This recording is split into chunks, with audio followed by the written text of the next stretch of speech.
conoce que la mayoría de las pandillas provienen de las calles, donde intimidan a los ciudadanos y obsran con libertad mientras evitan frenéticamente ser capturadas. Sin embargo, la historia de la mafia mexicana de Texas es muy diferente. Esta violenta organización comenzó en el sistema penitenciario y ahora se ha convertido en una célula cancerosa que se expande por todo Estados Unidos. Examinemos la sangrienta historia de la mafia mexicana de Texas. Antes de seguir con este apasionante video, no olvides suscribirte a nuestro canal si no quieres perderte ninguna novedad sobre el mundo del crimen. Continuamos. El inicio. Todo comenzó en las prisiones, donde el sistema penitenciario se vio afectado por diversos problemas, como el hacinamiento, la atención sanitaria inadecuada, la falta de seguridad y la brutalidad de los funcionarios. Los reclusos no estaban seguros y eran sometidos a coacciones extremas, entornos de trabajo inseguros y castigos crueles. Tras las protestas de los internos, los familiares e incluso las demandas judiciales, el gobierno realizó varios esfuerzos para mejorar la situación. Una de las primeras medidas fue la creación de empresas de construcción, donde se asignaba a reclusos la responsabilidad de mantener el orden dentro de los muros de la prisión. Los funcionarios penitenciarios seleccionaban a los presos más brutales y violentos, más propensos a instigar la violencia, para que ocuparan posiciones de autoridad y mantuvieran a raya a los demás internos mediante la agresión y el miedo. Sin embargo, esto fracasó estrepitosamente y solo contribuyó a crear más prejuicios en las prisiones, donde unos eran protegidos y otros victimizados. La culpa fue tanto de los reclusos como del personal penitenciario, pero comenzó con el personal. El proceso de selección estaba profundamente racializado y todos los encargados de los edificios eran blancos. No se permitía ni siquiera se consideraba a los afroamericanos ni a los mexicanoamericanos. Por ello, la población reclusa mexicano-americana comenzó a formar pandillas violentas para protegerse. Estas organizaciones crecieron rápidamente y cada una de ellas adoptó también una forma de prejuicio racial, incluso entre los mexicanos, haciendo distinciones basadas en orígenes específicos. Así surgieron múltiples pandillas. Entre los años 80 y 90 se produjeron cientos de homicidios y agresiones dentro de la prisión, y se informó que el 90% de ellos eran homicidios ordenados por pandillas. Una de las primeras en surgir fue el Sindicato de Texas, que más tarde se convertiría en enemigo jurado de la mafia mexicana de Texas.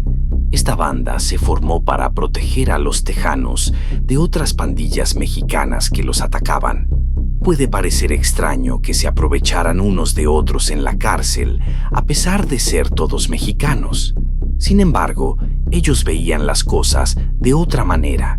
Se clasificaban unos a otros no en función de una identidad nacional central, sino más bien en función de la identidad regional o de los orígenes estatales. Es difícil entender por qué o cómo surgió esta facción, pero podría deberse a diferencias y sentimientos étnicos. Algo había estado ocurriendo entre bastidores que nadie percibió ni esperaba que se convirtiera en una bestia tan indomable. Los mexicanoamericanos estaban siendo marginados por prácticas sociales ilegales que les colocaban en una situación de desventaja. Se les limitaba el tipo de empleos que podían conseguir y tenían muy pocas oportunidades de mejorar su situación económica.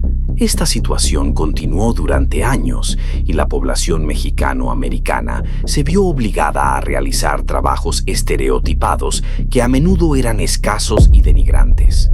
Muchos estadounidenses e instituciones americanas tenían prejuicios contra estas personas y a menudo se negaban a ofrecerles medios de empleo o un trato justo.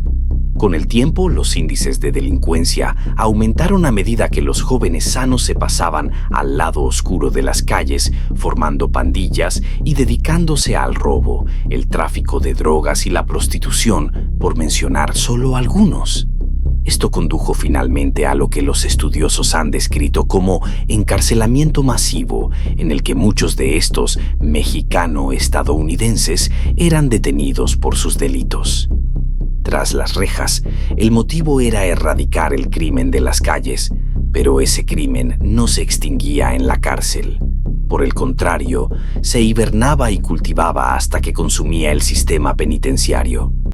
Estos reclusos comenzaron a formar pandillas, convirtiendo las prisiones en sus propias zonas de guerra, donde podían intimidar, extorsionar e incluso exterminar a otros internos. Llegado a este punto, es probable que te preguntes, ¿y los guardias y funcionarios de prisiones? Aquí es donde la situación se torna aún más interesante. A medida que avanzaba el encarcelamiento masivo, había que construir más prisiones para dar cabida a la creciente población reclusa, y con más presos también se necesitaban más guardias. Sin embargo, ser funcionario de prisiones no era una opción de empleo atractiva, pero para los mexicano-americanos y afroamericanos era una de las pocas opciones disponibles de empleo remunerado. Así que aumentaron tanto los reclusos como los guardias, pero de la misma población desfavorecida.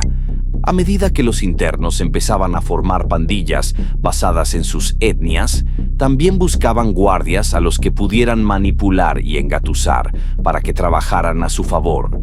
Si te está gustando el video, haz clic en suscribirse, que es gratis y no tienes excusa.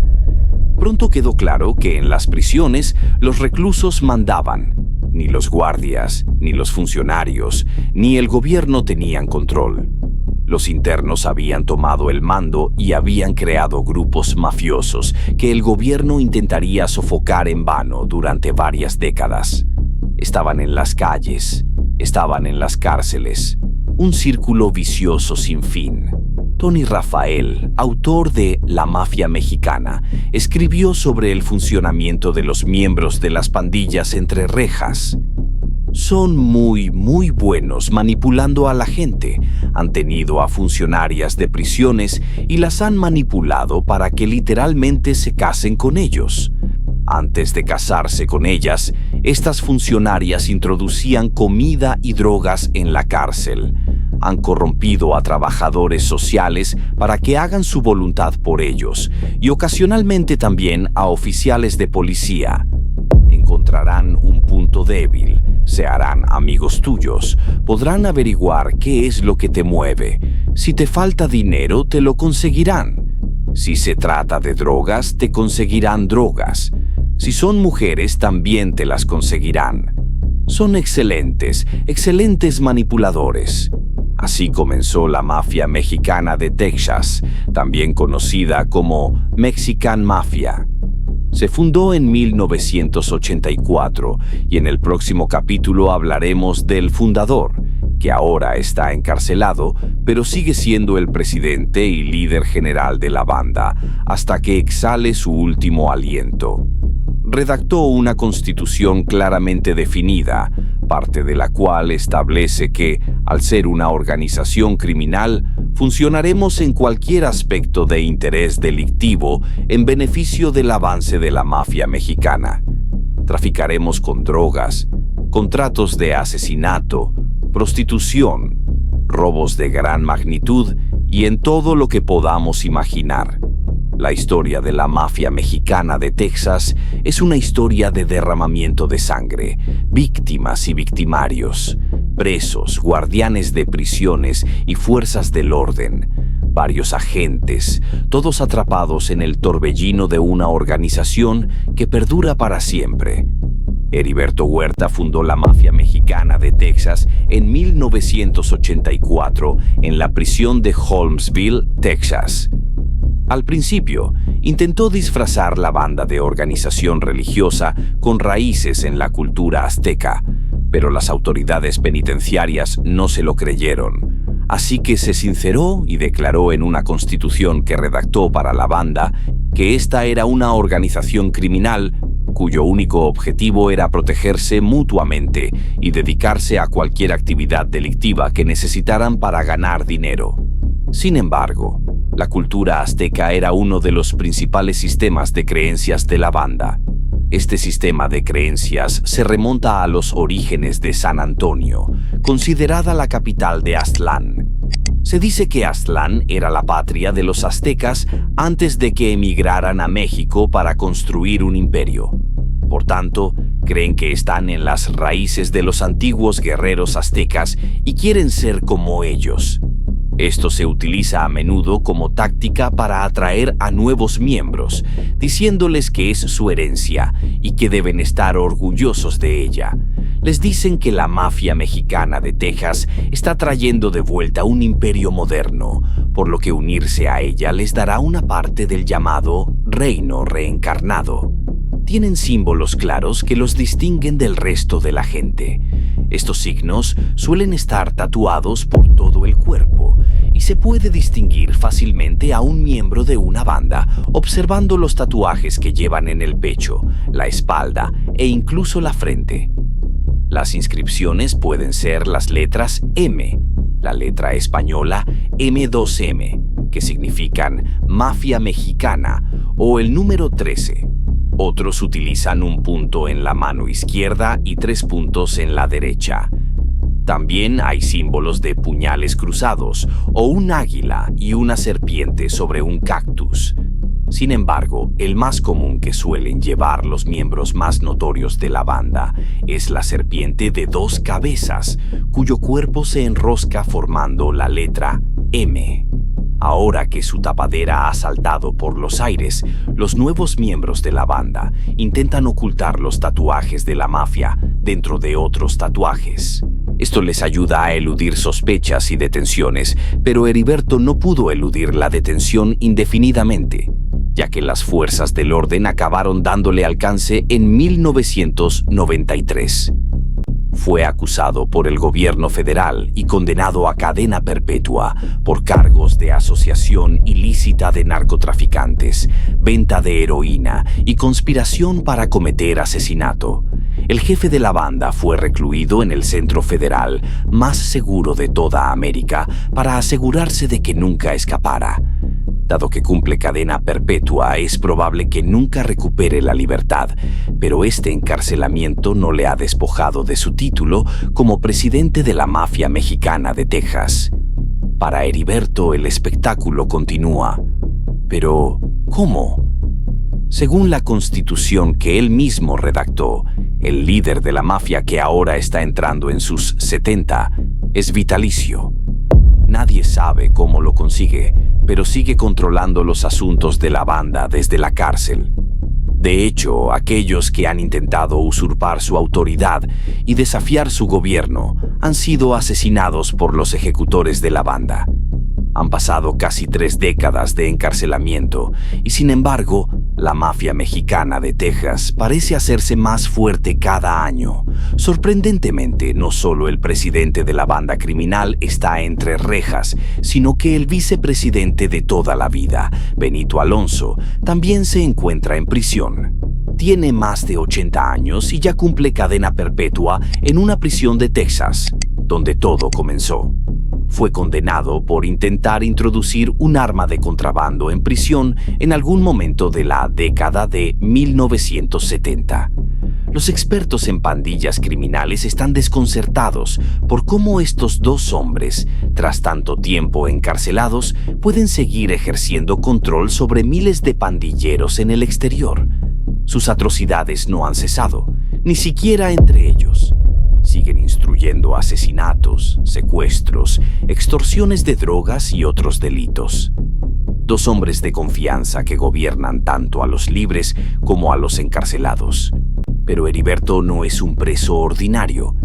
En mayo de 1994 fue trasladado del bloque de población general de la penitenciaría estadounidense de Leavenworth a la unidad de alojamiento especial. Se le ha mantenido recluido, encerrado durante 23 horas diarias, con solo 1 hora para pasear un poco. Este tipo de tratamiento está reservado sobre todo a los peores criminales y a los presos condenados a muerte. Pero él parece estar haciendo mucho con la única hora de libertad que tiene cada día. Sin embargo, en 2017 protestó por el trato, diciendo que estaba siendo tratado indebidamente. El temido líder de la banda fue un paso más allá y demandó al alcalde de la prisión Supermax de Florence y al sistema penitenciario estadounidense en su conjunto, alegando que ha estado recluido en régimen de aislamiento con falsos pretextos durante las 2 últimas décadas. En la demanda se alegaba que se le había acusado falsamente de consumo de drogas y que las preocupaciones por su seguridad eran inventadas. Pidió a un juez que ordenara su ingreso en la población general de reclusos y el pago de $4.5 millones por haber estado recluido en régimen de aislamiento sin las debidas garantías procesales. Heriberto ha permanecido en aislamiento desde entonces, sin mejoras significativas en su estado. Una falsa promesa. Encarcelado para siempre. La mafia presenta una imagen de la falsa esperanza que se pinta a los miembros de las bandas y de cómo acaba siendo su muerte.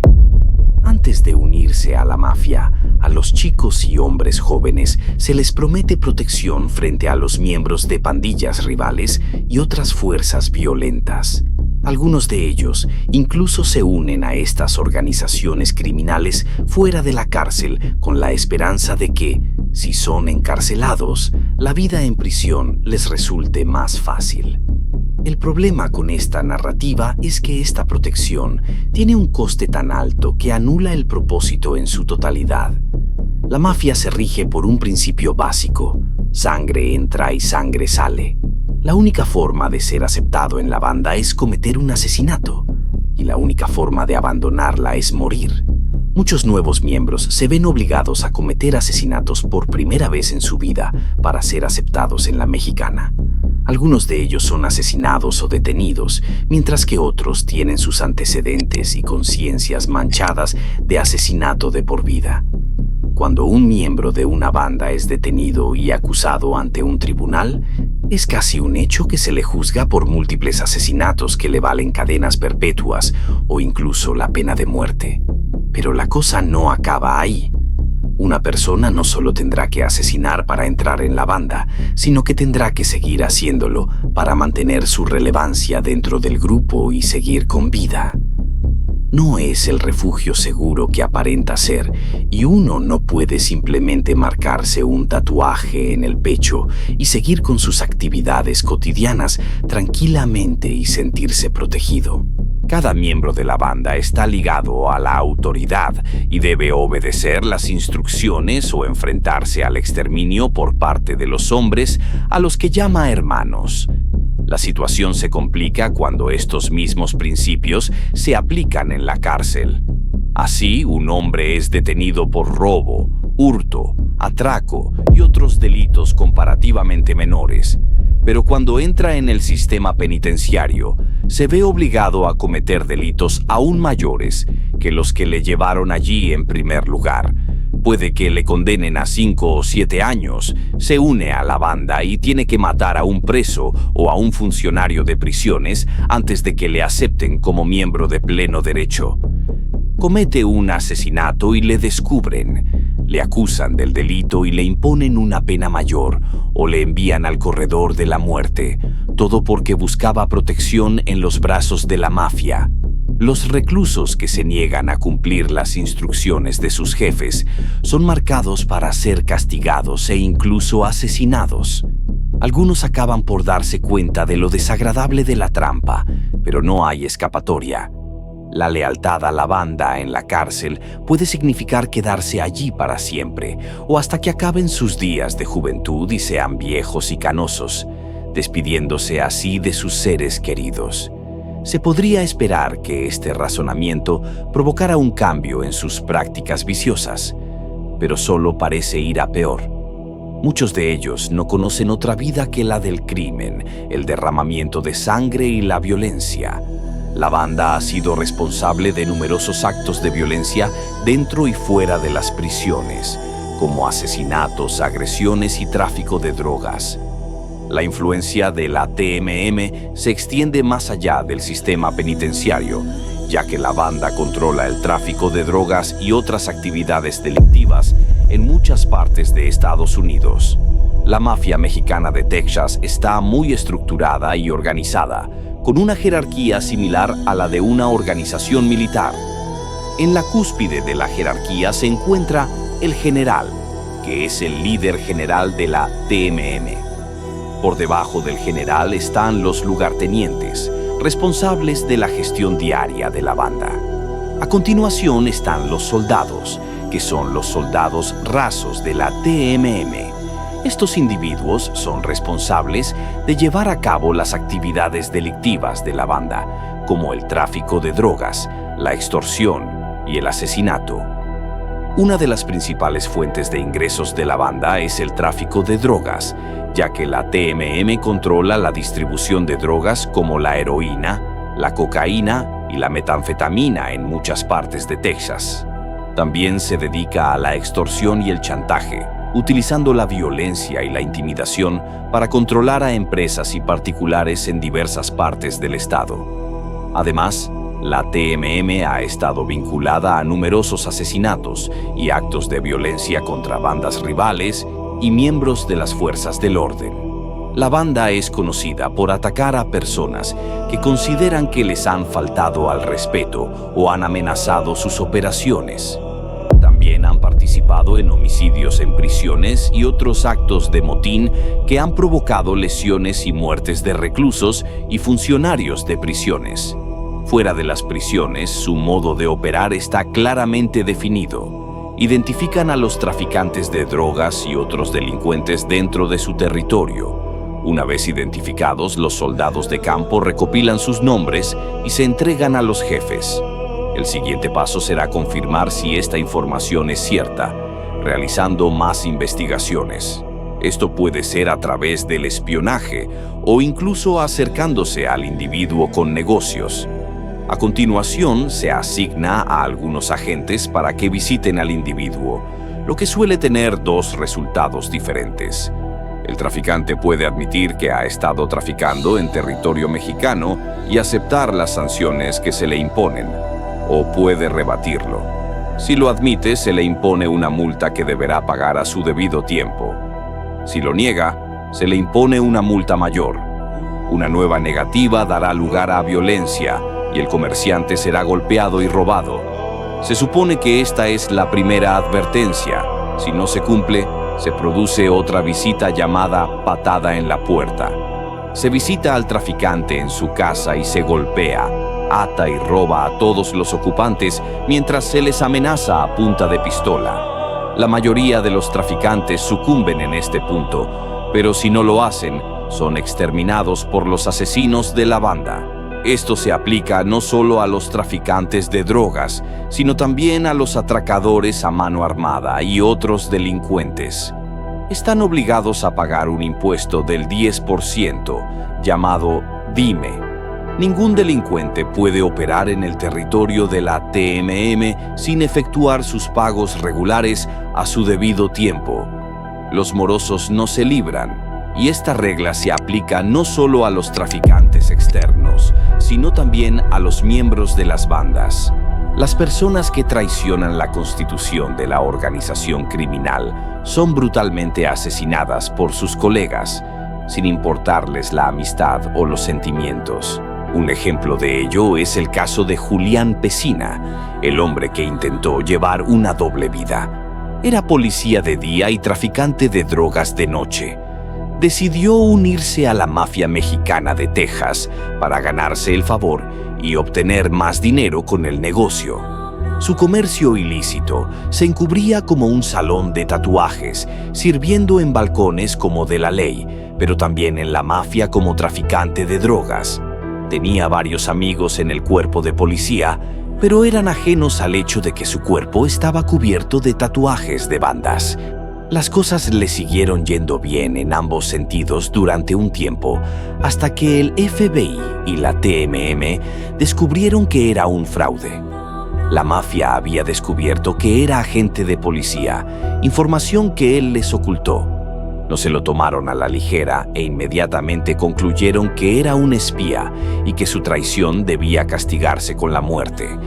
El sicario Jerry Drogo recibió instrucciones de matarlo el 4 de mayo de 2014. Drogo atrajo a Pesina fuera de su salón de tatuajes con el pretexto de que quería cobrar su moneda de 10 centavos, el pago obligatorio del 10%. Había otros sicarios de la banda estratégicamente situados a la vuelta de la esquina, esperando la señal para efectuar sus disparos.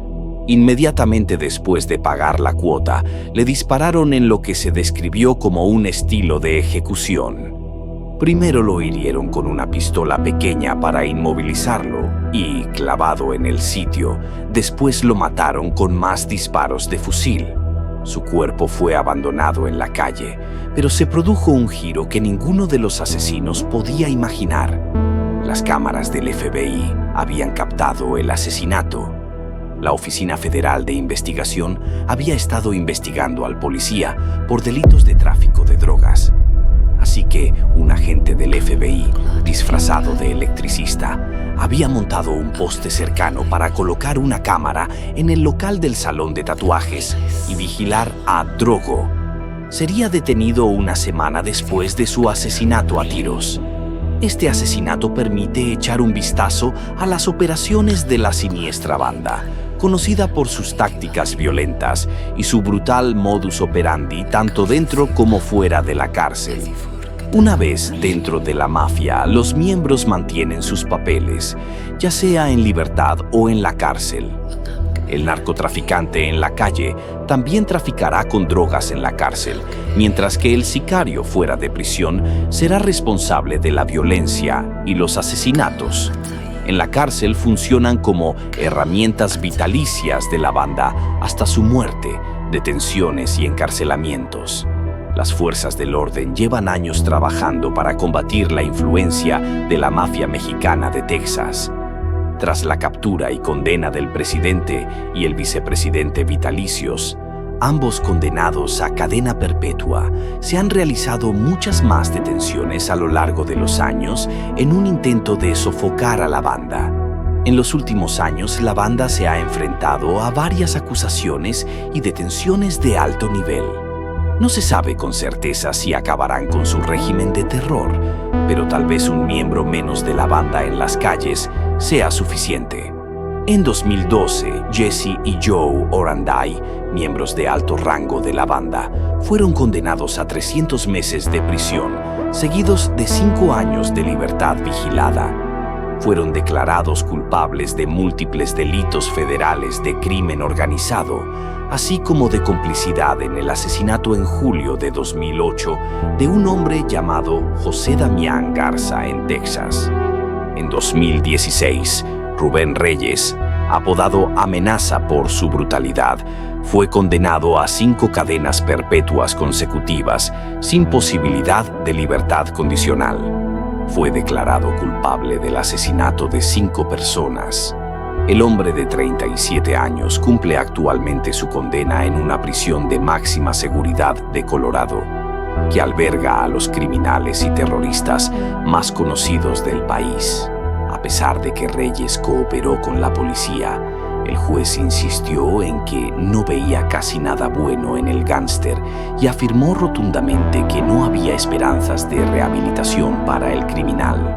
Afirmó que Reyes era propenso a cometer más delitos, aparte de las 16 personas a las que reconoció haber asesinado. Sin embargo, Reyes solo fue acusado de 5 de esos asesinatos debido a la insuficiencia de pruebas para los demás. El deber del ejecutor en la banda era directo. Rubén Reyes debía perseguir a los que habían recibido luz verde, refiriéndose a los miembros internos de la banda que no habían cumplido las normas, infringido las reglas o no habían llevado a cabo una misión que les había encomendado sus superiores.